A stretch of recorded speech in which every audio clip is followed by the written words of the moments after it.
Music is something heard by people every day, whether it be in the own comfort of your home, through the speakers of your car, or out loud in public. It still makes presence in your ears. Music can have many different sounds, and some of the best professionally produced sounds of guitar will come out of a tube amp compared to a solid state amp.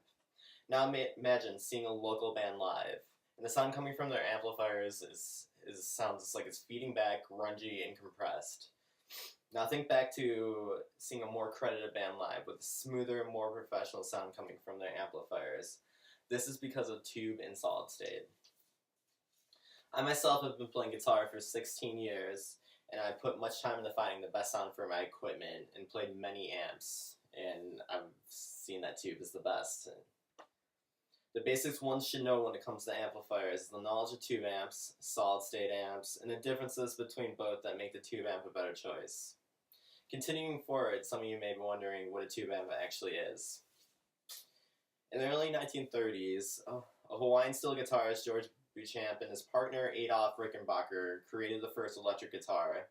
Now, with the creation of the first electric guitar, they needed to create the amplifier to produce the sound. Now, according to Ernie Jackson, the author of Everything Guitar Book, soon after Beauchamp and Rickenbacker hired design engineer Ralph Robertson to work on amplifiers, he developed a new circuitry for a line that by 1941 included at least 4 models. With the production of those amplifiers, he inspired many people to make them as well. In 1949, Leo Fender started producing amplifiers with louder sound.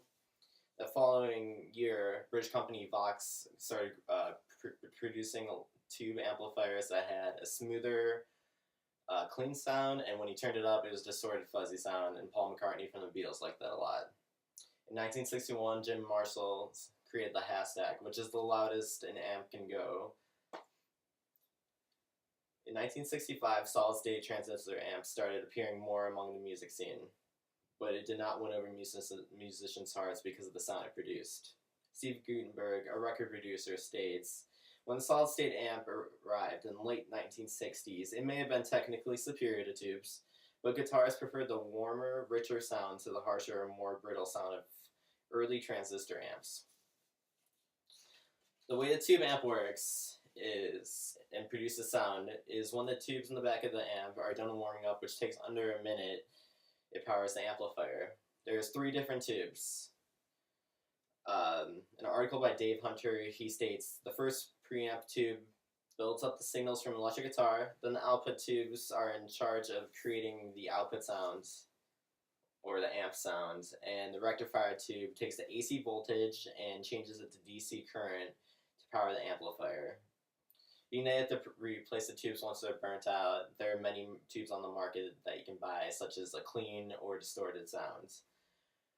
Tube amps generally create a warm sound that do not clip or cut out under high volume, and the clearer and natural sound quality is preferred by most musicians.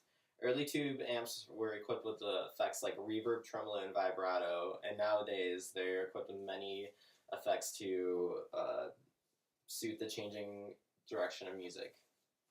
Moving further 35 years into the future after a tube amp came out, solid state amp was invented. What started it all was a transistor radio. This technology gave people an alternative to using tubes.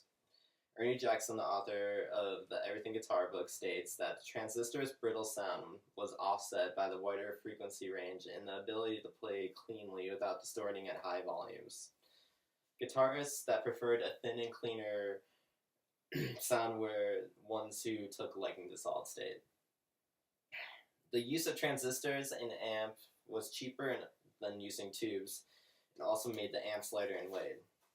An article, Eric Barber from the Institute of Electrical and Electronic Engineers states, it has lower power consumption, less waste heat, and high efficiency than equivalent tubes, especially in small signal circuits. During mid to later 1960s, major companies such as Fender, Vox, and Marshall all started producing solid-state amps. They soon found out that most people preferred tubes to solid-state, but still produce both nowadays. The way solid-state amp works is the circuit board in the amp is used to create and store the energy that produces the output sound through speakers. Simple as that. Being that these amps are more technologically advanced with the circuit board, they broke away from manufacturers to start putting digital effects on board. Although solid-state amps accomplished the first, tube amps soon caught up to that. Lastly, after hearing about both amps, one is to wonder the good and the bad features about both. Some pros of that tube amp would be the professionally superior sound quality. The output sound is louder than solid state. In an article by Derek Piccola from State University of Verdona, he states, in tube-powered amplifier, the transition from linear amplification to limiting is less abrupt than in a solid-state unit, resulting in a less grating form of distortion at the onset of clipping. For this reason, many professional guitarists prefer the sound of an all-tube amplifier. Some cons would be the tube amp is heavier in weight. Once the tubes are burnt out, you have to replace them.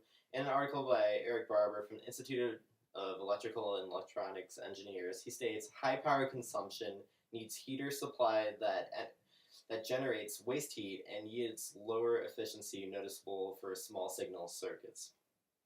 Some pros of the solid-state amp would be the lower cost, although some of them are as much as a tube amp. You don't have to change tubes in it. Eric Barber also says you can operate lower voltage supplies for greater safety, lower costs, and tighter clearances.